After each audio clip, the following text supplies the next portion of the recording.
Nous sommes dans la ville de Berkeley, en Californie. La brigade des stupéfiants a accusé un suspect. Arrête de résister. Donne-moi ta main. Mets ta main dans sa bouche. Les policiers vérifient si l'homme cherche à dissimuler de la drogue. Une arrestation classique, musclée, mais sans bavure. Pourtant, ces images sont rares. La caméra qui filme n'est pas celle d'une télévision, mais celle d'un citoyen qui observe la police. Appelle tous les cop-watchers. Vous voyez ce qu'ils sont en train de me faire? Oui, je te filme. L'homme qui filme est un cop-watcher, littéralement un surveillant de flic. On va les attaquer en justice, hein? On va les avoir. Recule, recule, reste sur le trottoir. Si tu tapes en prison, ok? Reste là. Chaque soir, ils sont de plus en plus nombreux à s'armer d'une caméra. Une soixantaine de groupes de surveillance a vu le jour sur tout le territoire américain. Leur combat, filmer la police pour l'empêcher d'être au-dessus des lois.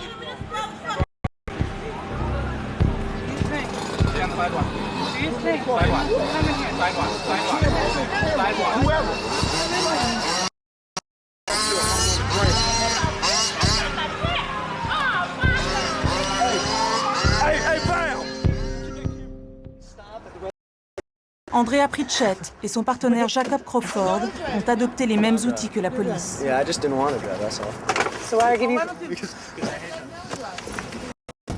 Ils patrouillent à plusieurs, surtout la nuit, et sont branchés sur les fréquences du commissariat. Depuis 8 ans, 2 soirs par semaine, Jacob traque les bavures policières. Il a 29 ans.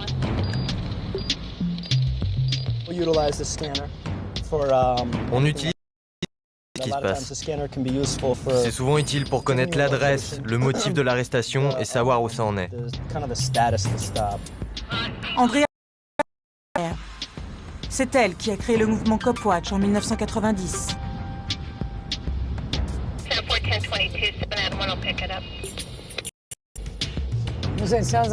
Tiens, on dirait que c'est un sans-abri.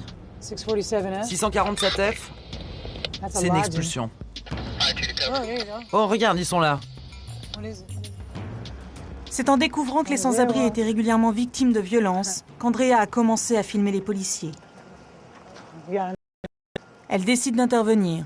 On fait partie de Copwatch. On est là pour être sûr que tes droits sont respectés. Tu sais pourquoi je t'arrête?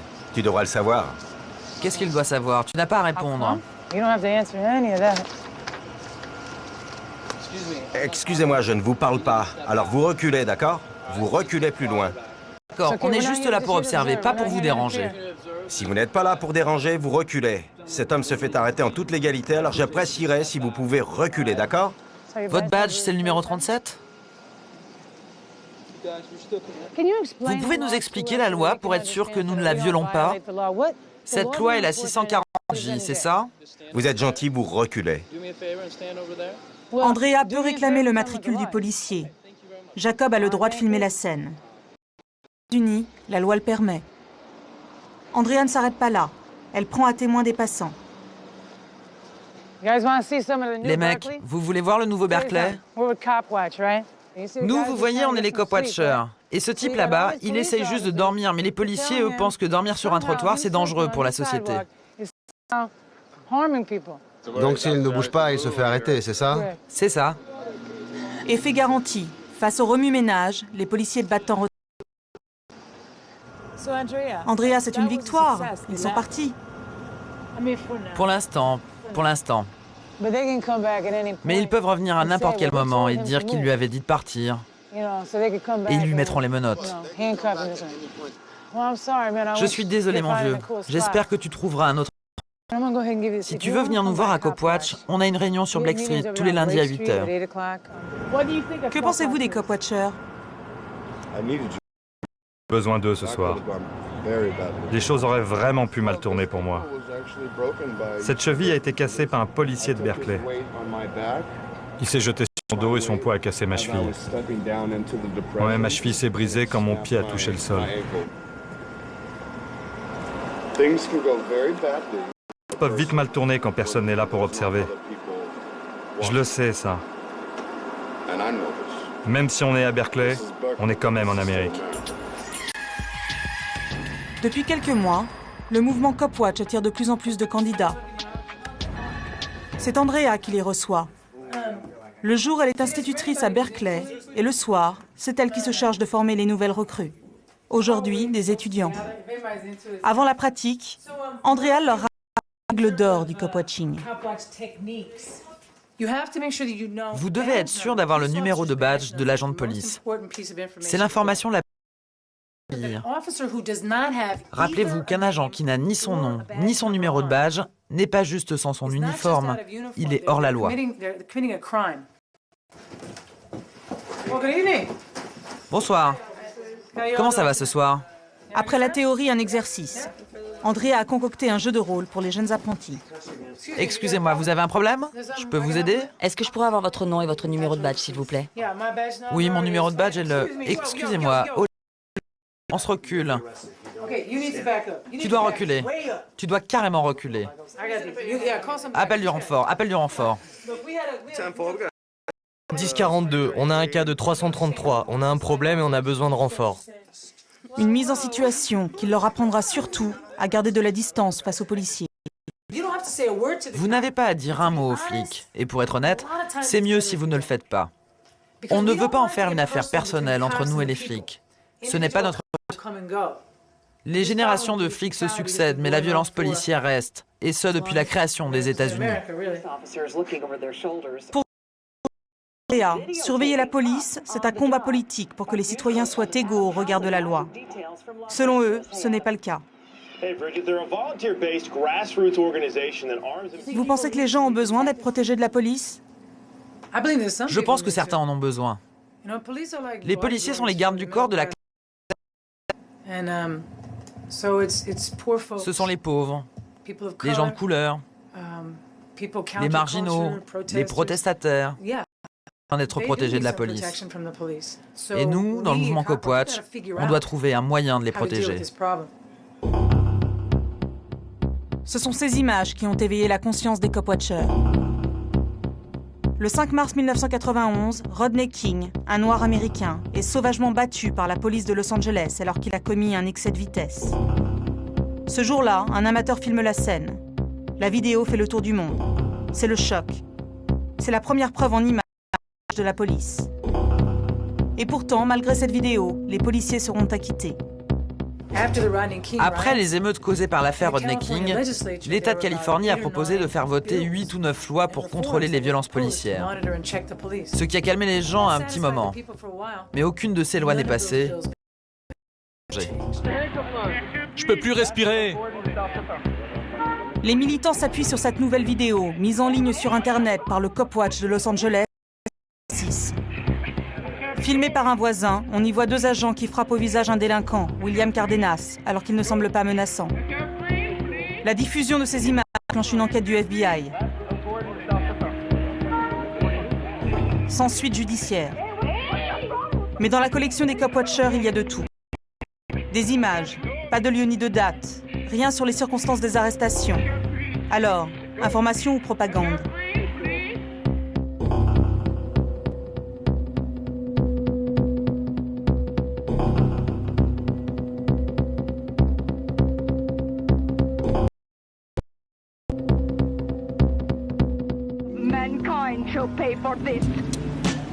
San José, au sud de San Francisco. Nous rencontrons un autre groupe de militants. Ce ne sont ni des étudiants, ni des intellectuels. S'ils sont devenus Copwatchers, c'est parce qu'ils ont tous un compte à régler avec la police. C'est toujours le samedi soir que la petite bande quadrille la ville, caméra discrète au point. Leur objectif, montrer aux policiers qu'ils sont nombreux et qu'ils occupent le terrain. Une tactique d'encerclement à plusieurs caméras. Tu vois comment il est au coin là-bas en train d'observer. Il peut voir qui arrive de là. Puis il y en a aussi qui sont là. On occupe plusieurs angles, comme ça si les policiers essaient de me chercher des ennuis et de me piquer la caméra, on aura plusieurs cassettes à montrer. Plus qu'un acte citoyen et militant, ces jeunes de San José font de leur engagement une affaire personnelle. Pas une nuit de surveillance sans un face-à-face avec les policiers. Une habitude, un jeu presque. Côté de la rue, il m'a souvent menacé. Je l'appelle Monsieur On bouge plus. De l'autre côté de la rue, les policiers de San José observent le petit manège du coin de...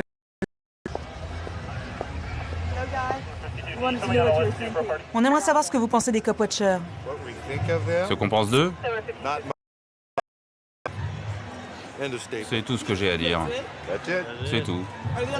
Est-ce qu'ils ont le droit de faire ce qu'ils font? Oui, c'est l'Amérique. Ils peuvent t'insulter ou te faire un doigt. Tout ça en espérant avoir une réaction violente ou non professionnelle de toi. C'est ça qu'ils font. S'approche. Mais que cherche-t-il exactement? Je peux avoir un de vos flyers? Est-ce que je peux avoir un autocollant de la police?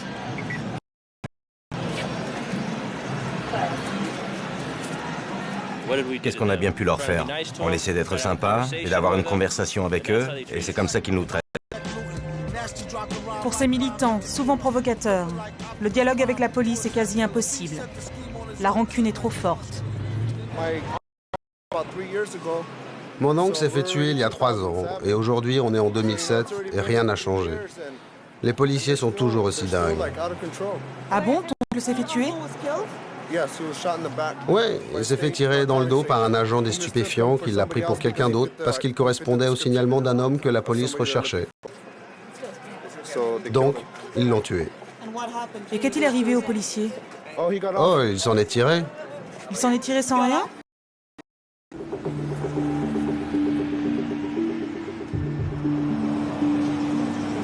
À San José, ils sont nombreux à s'engager dans le mouvement Cop Watch après une douloureuse avec la police. Ces surveillants de flics ont pignon sur rue. C'est dans ce local que Debug, leur association, organise ses opérations. Elle a aussi son propre service juridique et publie chaque mois un magazine. Tous les dimanches, Steven et ses amis reçoivent de nouvelles victimes de bavures. Ici, elles peuvent témoigner librement. C'est le cas d'André Gibbons, agressé par des policiers à Los Angeles en juin 2007. Pris pour un autre, il a reçu 5 balles dans le corps. Personne n'était dehors ce soir-là. C'était la nuit, mais bien éclairé. Tout d'un coup, j'ai entendu un bruit d'arme automatique et j'ai vu des éclairs du coin de l'œil. Soudain, j'ai dans le ventre. C'était une douleur comme... Ça va aller.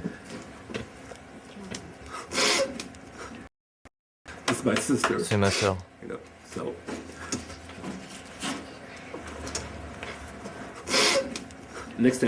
Soudain, quelqu'un m'a hurlé dessus en me disant que si je bougeais, on m'exploserait la tête.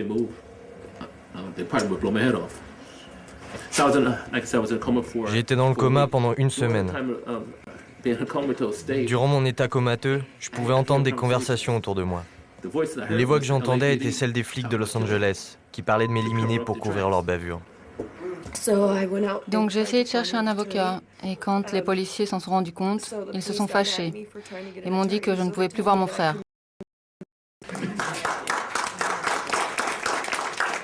Aux États-Unis, la majorité des victimes de bavures sont des personnes de couleur. Pour Raj et Steven, deux délégués de l'association, leur engagement est une question de survie pour les minorités raciales. Pour moi, le cop watching n'est pas une organisation, mais une utilise pour se défendre. Et les communautés qui ont été brutalisées par la police le font depuis des dizaines d'années. Ce qu'on sait, c'est que c'est le moyen le plus efficace de lutter contre les violences policières en dehors des milices. Les policiers sont des criminels en uniforme. Ils ne devraient pas avoir le droit de porter un badge ou une arme. C'est une honte qu'ils disent faire partie de la police. J'ai constaté ça souvent. Évidemment, ce qui m'a convaincu, c'est ce qui s'est passé avec mon père, le 25 mai 2007. L'histoire de Noreen Salinas a fait le tour du pays. Noreen est devenue une figure de la lutte contre la violence policière. Les gens que la police a maltraités sont devenus nos héros. Il y a 6 mois, son père est mort dans ce motel. À l'origine, une descente de la police de San José qui tourne au drame. Mais pour Noreen, une bavure. Son père n'était pas le suspect recherché. Ce jour-là, en tentant de le neutraliser, les policiers utilisent un taser, une arme électrique très puissante. le père de Noreen n'y résiste pas.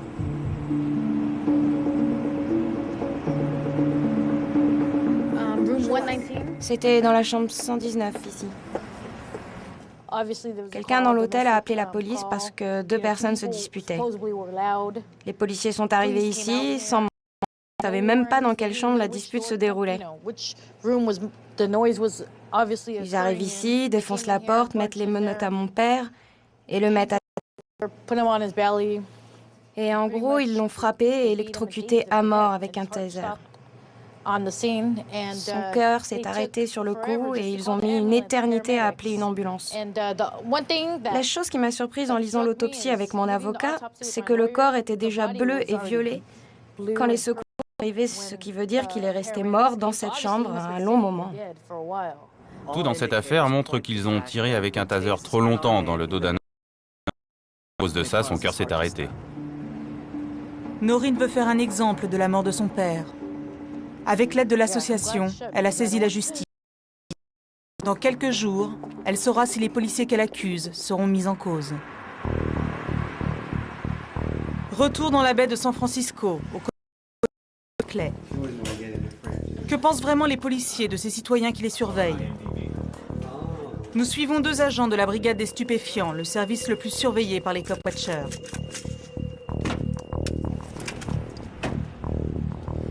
Pour travailler tranquillement et brouiller les pistes, les agents Fomby et Landrum ont rangé le trop détectable. Ils ne communiquent plus que par email et téléphone portable pendant leurs opérations. Un braquage à main armée vient d'avoir. 2 individus suspects sont signalés sur le parking d'une station-service. Aussitôt, ils interviennent.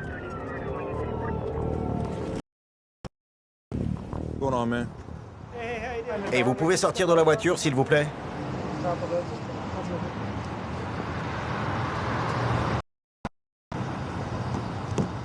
Il y a combien là? 2000. 2000 $? C'est mon loyer et mon argent de Noël. Ah ouais, en petite coupure. Bien, j'ai une arme en plastique dans la poche de mon blouson. Pas de cop-watcher à l'horizon. Et la brigade des stupes se montre particulièrement brillante avec des délinquants affables.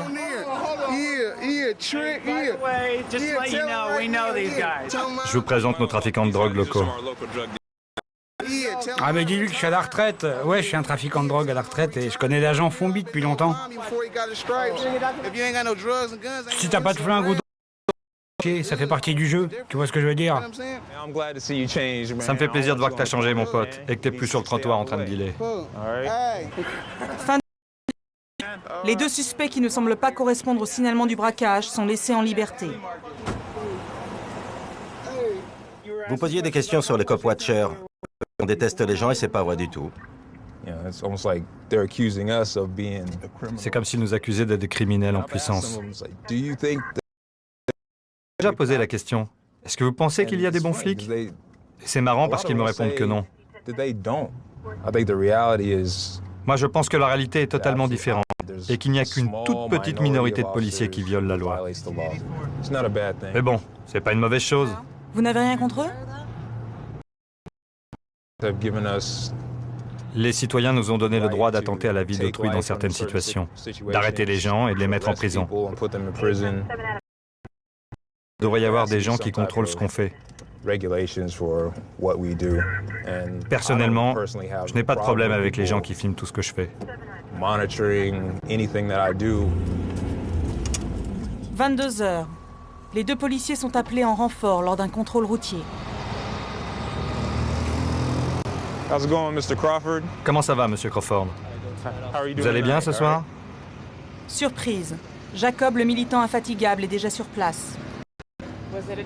Il ne lâche pas ses objectifs.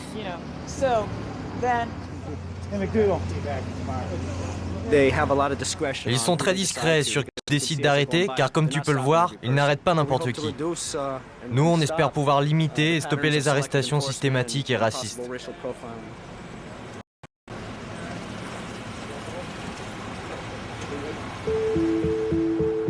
Une police qui abuserait de son pouvoir et qu'il faudrait toujours avoir... C'est ce que pense Bernabé Santillan. Son histoire est singulière. C'est un ancien flic, devenu cop-watcher. Il vit à Ridley, une petite ville rurale située entre San Francisco et Los Angeles, à forte population hispanique. Après 15 ans de bons et loyaux services, Bernabé Santillan, le flic d'origine mexicaine, a jeté l'éponge. Un jour, j'ai eu une vraie prise de conscience. Parce que dans cette région, il y a beaucoup de travailleurs immigrés. La loi ne peuvent pas toujours avoir de permis de conduire.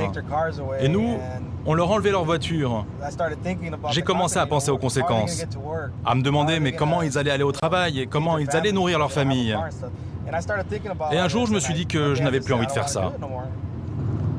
J'ai rendu mon badge, mon arme, et je leur ai dit au revoir.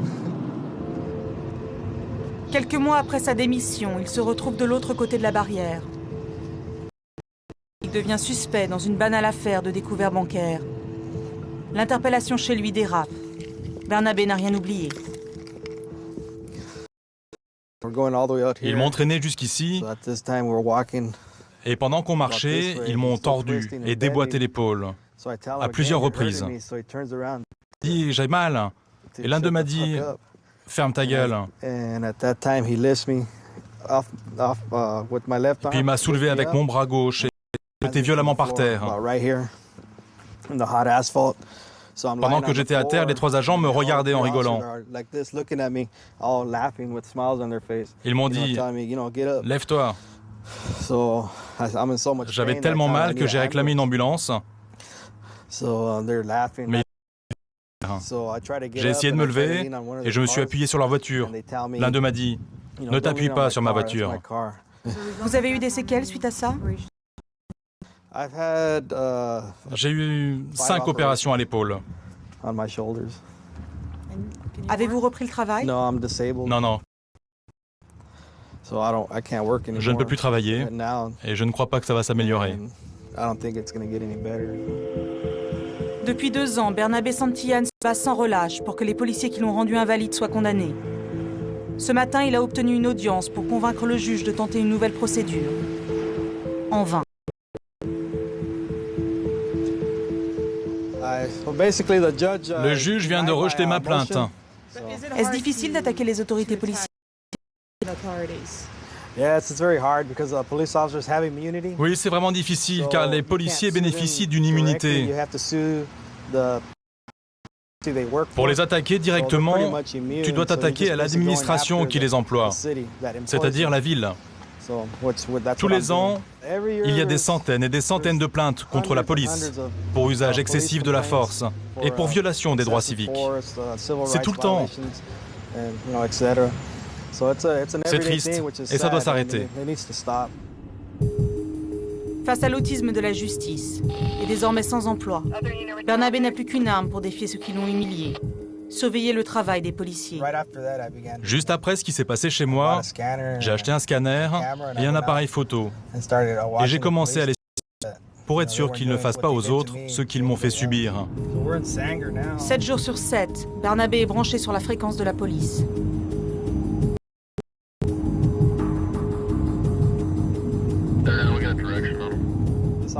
Ça, c'est la voix de l'officier qui m'a attaqué. Quoi? Oh oui, et je connais son matricule aussi. A priori, c'est quelqu'un qui a volé la caisse d'un magasin dans le centre-ville. Tiens, regarde, voilà l'autre agent qui m'a violenté. Lui, c'est le pire.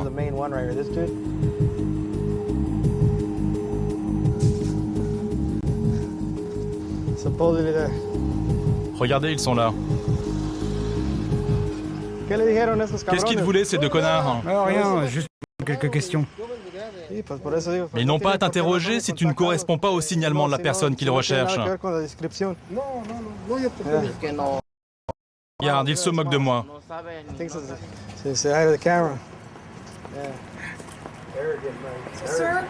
Excusez-moi, monsieur. Ça vous des cop watchers? On n'a rien à dire. Dans une petite ville comme Ridley, surveiller la police, c'est se mettre au banc de la société. Curieux destin pour cet émigré mexicain qui avait reçu les honneurs de la police américaine. Là, regardez, c'est un membre du Congrès qui me félicite. C'est quand j'avais sauvé...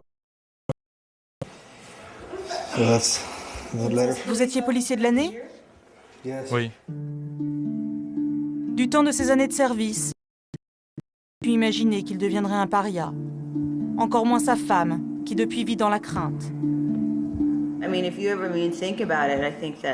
En y réfléchissant, à partir du moment où Barnabé a commencé à observer la police, c'était fini. Il avait fait une chose impardonnable. Parce qu'il existe un code d'honneur dans la police. On n'a pas le droit de parler d'un collègue. Personne ne le fait. C'est la pire chose que l'on puisse faire. On appelle ça... Ça ne ressemble pas un peu à la mafia? Oui. Vous avez bien vu ce qui s'est passé dans la rue tout à l'heure. Je ne suis plus policier, donc je ne fais plus partie de la famille. San José, tribunal de grande instance. C'est une audience cruciale pour Noreen Salinas, la jeune militante qui a perdu son père lors d'une interpellation musclée. Aujourd'hui, après 6 mois de combat, elle décide de poursuivre les policiers qui auraient causé la mort de son père. L'ambiance est tendue, même si pour son avocat, il s'agit d'une bavure. C'est une affaire plus que suspecte. Son père, Steve Salinas, a été électrocuté avec un taser dans le dos alors qu'il était à terre et entièrement nu. Au regard de la loi, nous disons que l'acte parle de lui-même. Le procureur arrive enfin.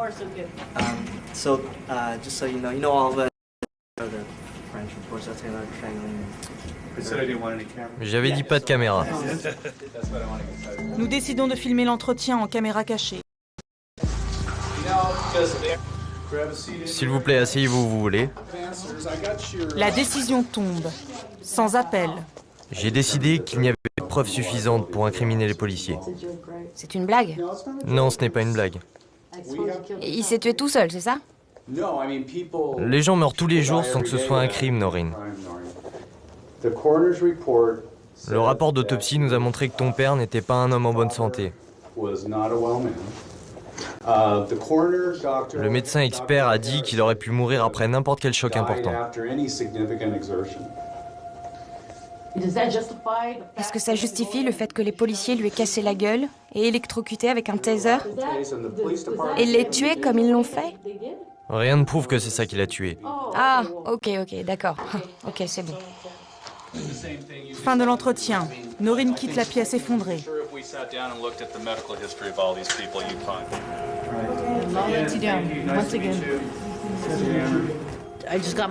Ils m'ont donné une réponse qui n'est rien. Rien du tout. Le procureur est un homme très borné. Il ne voulait rien entendre de ce qu'on avait à dire. Il ne nous a laissé aucune chance. Et la mort du père de Noreen ne seront jamais poursuivis. L'an dernier en Californie, sur 10 000 plaintes déposées pour violences policières, seuls 10. Le jour du décès de Steve Salinas, le père de la jeune fille, aucun cop-watcher n'était là pour filmer la scène.